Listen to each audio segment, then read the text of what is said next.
países machistas. Yo explicaré eso más adelante, si me da tiempo. Así que la mujer es importante porque es el cemento de la casa, pero hacen algo absolutamente novedoso, y yo quiero que ustedes tomen conciencia de lo que hacen muchas madres en nuestras casas. Muchas madres son las mejores psicólogos domésticas que hay. Cogen y nos interpretan a nosotros, porque nos conocen a los padres, y le llevan esa interpretación a los hijos. No, es que tu papá es así. No, es que tu papá trabaja mucho. No, es que tu papá está muy cansado. No, es que tu papá no entiende ciertas cosas. No, hay que darle a tu papá cierto espacio. Pero funcionan también al revés. Interpretan a los hijos a favor de nosotros. Tienes que hablar con este. Tienes que hablar con esta. Porque está pasando una situación especial. Porque está aconteciendo en la vida de este hijo o en la vida de esta hija una situación diferente. Y usted y yo no lo entendemos. Mira lo que dice aquí. Dice, considera los caminos, dice, abre su boca con sabiduría y la ley de clemencia está en su lengua. Apacigua muchas veces los ánimos en una casa de un padre que suele perder los estribos, que suele pasarse y no entender las realidades individuales de cada niño o de cada niña. Eso hacen las madres. Las madres, ¿cuántas veces no se acercan a los padres y le dan el codazo y le dicen, anda a hablar con este? Mira, todavía lo dejó, anda a hablar con aquel, que lo han suspendido en matemáticas, anda a hablar. Y uno no está ni pendiente, porque en el cerebro de uno es comer, dormir, trabajar y poco más. No digo el poco más que es. Pero en el cerebro de la mujer, usted ve el cerebro de la mujer, ¡wow! Aquello tiene 50.000 cosas a la vez. Está hablando con usted y por este oído escucha a los niños. Está lavando una cosa o pendiente de una cosa y por este oído y por el otro lado la cabeza está en otra cosa.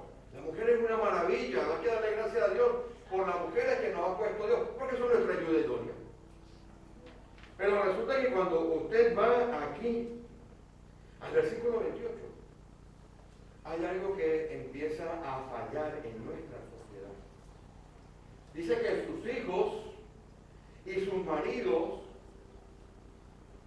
se levantan, la llaman bienaventurada y le alaban, y muchas veces, mi hermana, mi hermano, esto no acontece en la realidad. Yo quiero que vayan conmigo a Proverbios capítulo 10, el versículo 1, y miren lo que muchos hijos hacemos o arrojamos en nuestra madre. Proverbios capítulo 10, versículo 1.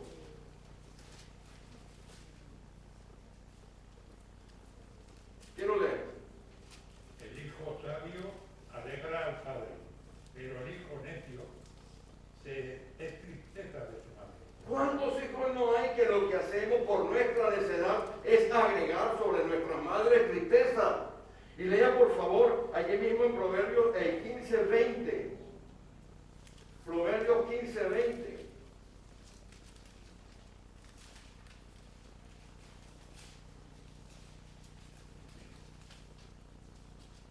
El hijo sabio alegra al padre, mas el hombre necio menosprecia a su madre.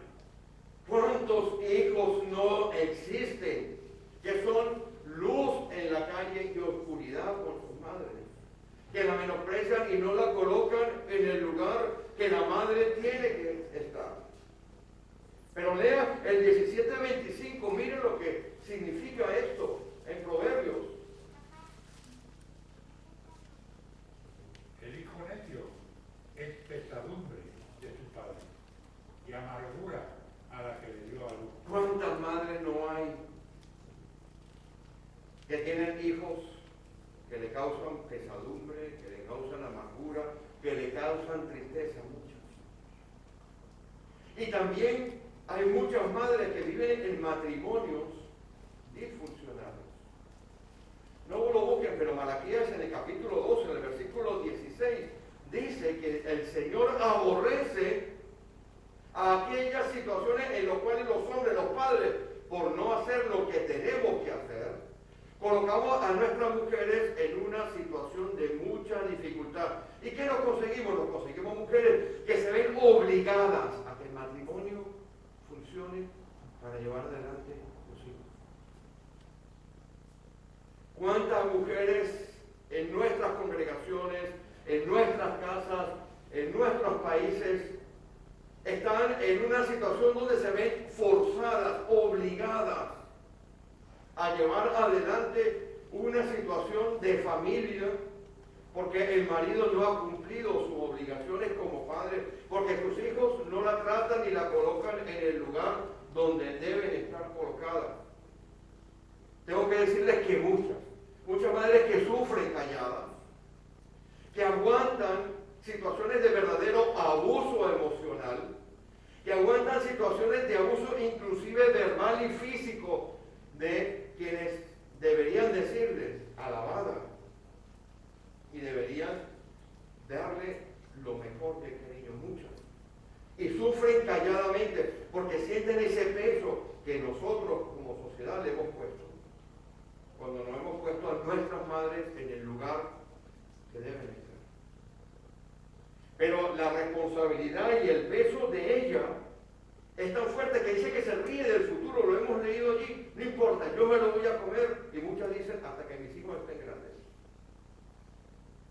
O están esperando el momento en que los hijos se puedan independizar, algunas veces con la falsa esperanza de que esa independencia de los hijos pueda cambiar el entorno. No, si el hijo es necio, será necio. Y muchas hermanas, muchas madres viven una vida de tristeza, una vida de pesar, una vida de dolor, y los causantes, mis hermanos, somos los hijos y los amigos. Porque no hemos asumido la responsabilidad que tenemos que asumir como maridos, como padres, ni como hijos. Esto es algo que generalmente uno no predica los días de la madre. Los días de la madre todo uno tiene que predicar en teoría amor, cariño, besos y abrazos y dulzura. Pero tenemos que develar la realidad como es. La iglesia tiene que hacer las cosas como tienen que ser hechas. Nosotros marcamos el rumbo de la sociedad no debe marcar el rumbo de nosotros. Y muchas de estas madres no saben cómo salir de esa situación de pesadez que nosotros hemos colocado. Y hoy, a los que me escucharán por internet y a las que están aquí, si conocen a alguien, les voy a mostrar un caso que está en Marcos, capítulo 5, de una mujer que estaba sufriendo muchísimo. Y vamos a ver el paralelismo que hay aquí en esto. Marcos capítulo 5. Recuerden que estamos hablando de madres que tienen que llevar un peso que no es y que terminan en una situación de soledad interior. Eso es lo que llaman alguna vez un suicidio mental. Se aíslan de sus emociones. Un suicidio espiritual. Creen que no hay opción en Dios para ellas. Pero si usted conoce a alguien que ha sido abusada por aquellas personas a las cuales le ha entregado su vida,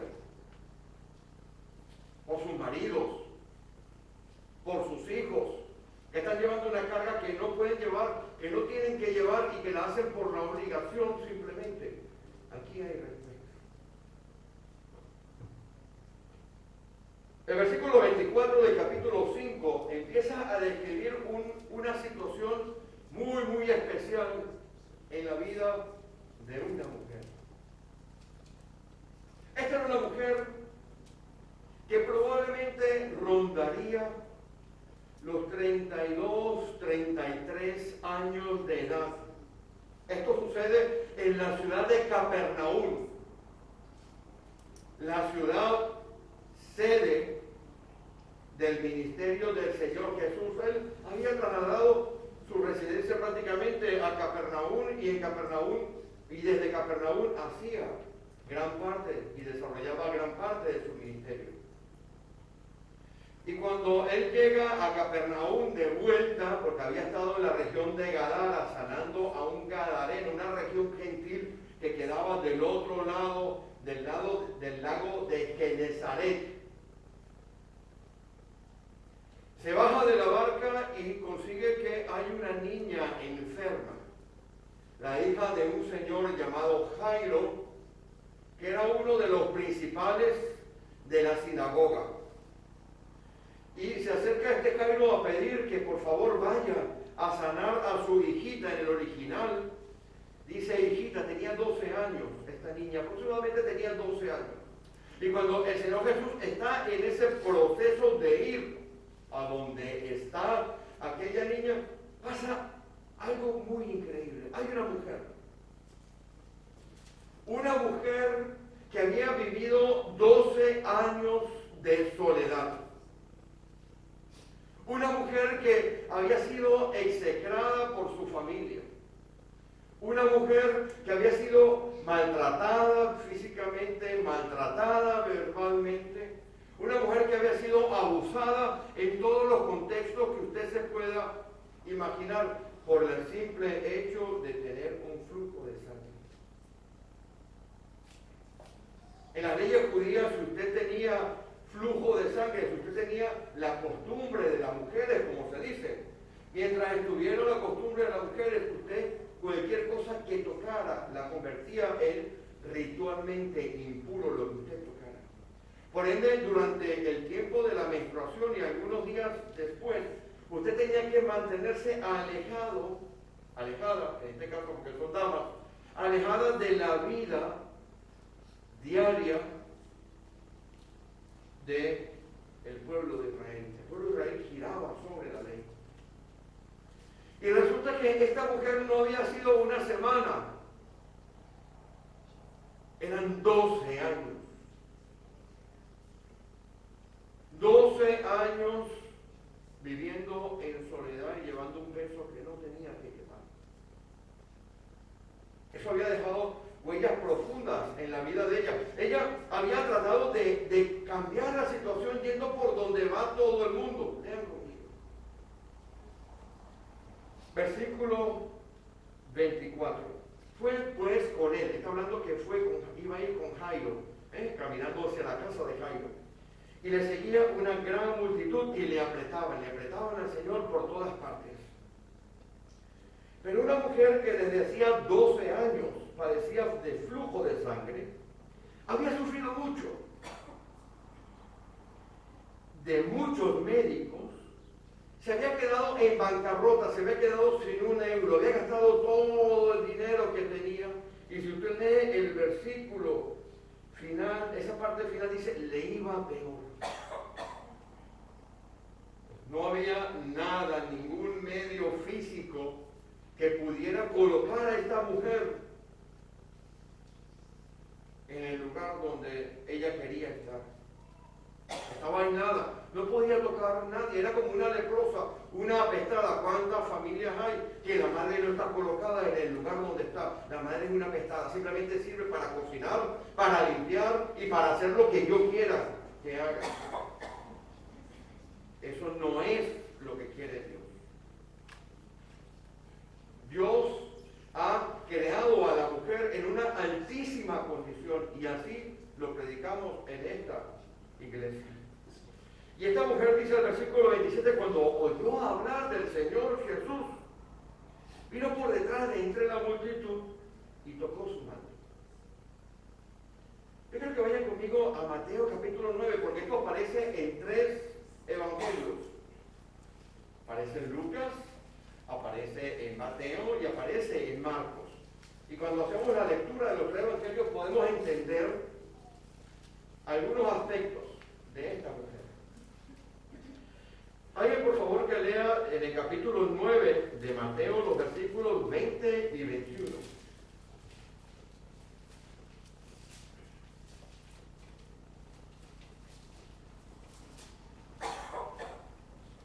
Y he aquí una mujer enferma de flujo de sangre, desde hacía 12 años, se le acercó por detrás y tocó el borde de su mano. Porque decía dentro de sí, si tocare solamente tu manto, eres salvo. Pero Jesús, volviéndose, mirándola, dijo, ten ánimo, hija, tu fe. Hermano, muchas gracias. Esta mujer, muchas gracias mi hermano, esta mujer había entendido algo, había entendido que el dinero no le había servido para nada, había entendido que ir a todos los médicos y quedarse sin nada no le había funcionado. Y escuchó que había alguien que se llama Jesús y que Jesús había vuelto al pueblo. Y empezó un diálogo dentro de ella. Empezó a hacer algo que es una verdadera proclamación de la fe en Jesús. Empezó a pensar que si se acercaba a aquel, allí sí tendría la verdadera sanidad. Usted puede ir a muchos psicólogos. Y mire que mi esposa es psicóloga. Usted puede ir a muchos psiquiatras, a muchos consejeros matrimoniales, a muchos mediadores familiares, pero hay que ir a la raíz y veremos la raíz del problema aquí. Hay que ir a la raíz del problema. Y el único que puede conocer la raíz y puede salvar, sanar, es el Señor Jesús. Y esta mujer empezó aquel diálogo dentro de ella y empezó a decir, pero si toco el borde del manto de él, si toco el borde del manto como han ellos, voy a ser salva. En Números capítulo 15, en el versículo 37 en adelante, el número 3 del Antiguo Testamento, a los judíos se les había ordenado que llevaran en sus mantos y en su ropaje unas franjas. Los que ven las películas de obligatoria visión en Semana Santa verán que el Señor Jesús y los judíos andan como con una manta que se tapan, ¿verdad? Y también podrán recordar que llevan unos vestidos largos, no llevan pantalones, llevan unos vestidos largos. Pues el Señor les había dicho que al final de sus vestiduras y de sus mantos colocaran unos cordones de color azul. Esos cordones se debían mover cuando la persona andaba. Y esos cordones tenían una función muy específica. Vamos a verlo en Números, en el capítulo 15. Ya que estamos aquí, vamos a verlo de una vez, para explicar este tema. Números, capítulo 15, Antiguo Testamento. Jehová habló a Moisés diciendo, versículo 37 del capítulo 15 del Número. Jehová habló a Moisés diciendo, habla a los hijos de Israel y diles que se hagan franjas en los bordes, en la parte de abajo de sus vestidos, por su generación, es decir, por siempre. Y pongan en cada franja de los bordes un cordón de azul. Y os servirá de franja para que cuando los veáis, es decir, cuando vean esas franjas en tu ropaje, te acuerdes de todos los mandamientos de Jehová para ponerlos por obra. Y no miréis en pos de vuestro corazón y de vuestros ojos, en pos de los cuales os prostituyáis, para que os acordéis y hagáis todos mis mandamientos y seáis santos a vuestro Dios. Entonces, cada uno de esos pequeños cordones, esos flecos que estaban allí en la vestidura, recordaban la palabra de Dios. Y aquella mujer había entendido algo. Había entendido que Jesús era la palabra de Dios, era el verbo de Dios, pero que adicionalmente llevaba en el vestido el recordatorio de la palabra de Dios. Y aquella mujer que había hecho ese diálogo dijo, si toco el borde del manto, seré salva. Vuelven de nuevo a Marcos. Esta mujer vino por detrás. Al Señor lo apretujaban. Y esta mujer, ¿dónde tuvo que ir a buscar el borde del manto? ¿Arriba en la cabeza del Señor? Abajo. Fue abajo a buscar, tocar aquello, porque ella sabía que si lo tocaba iba a ser salva. Y el Señor está siendo apretujado por todas partes y de repente siente, se detiene. Dice, virtud. Salió de mí, salió poder de mí. Y pregunta, ¿quién me ha tocado? No era que no lo supiera.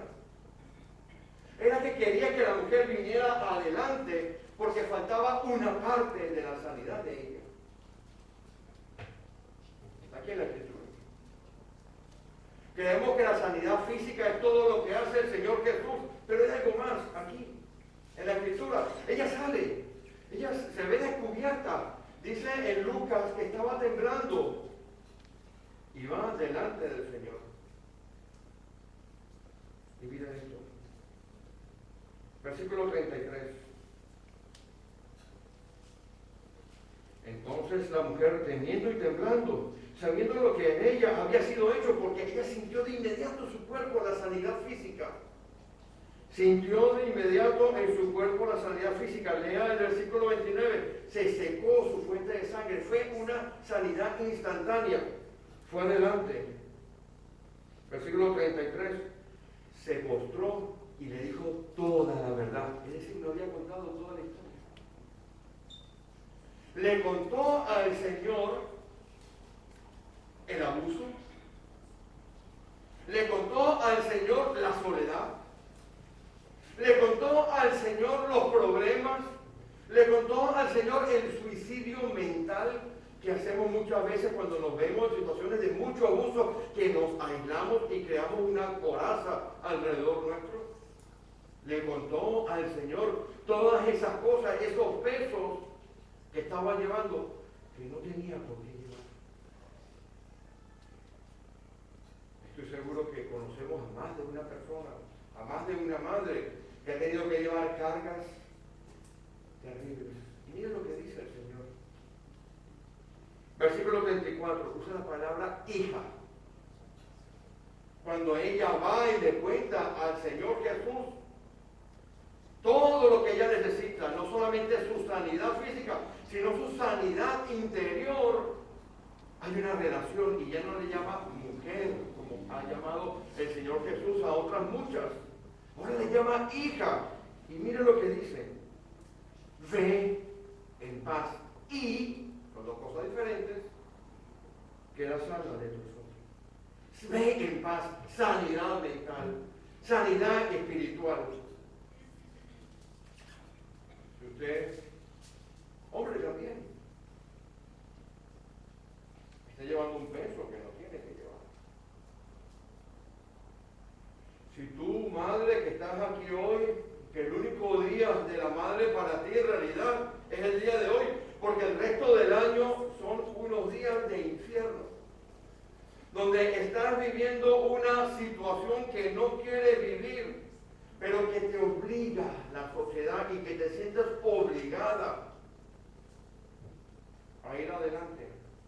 Si vas y tocas el manto del Señor, tendrás paz, porque tendrás sanidad espiritual, tendrás sanidad mental, tendrás sanidad en tu ser interior, así como podrás tener también sanidad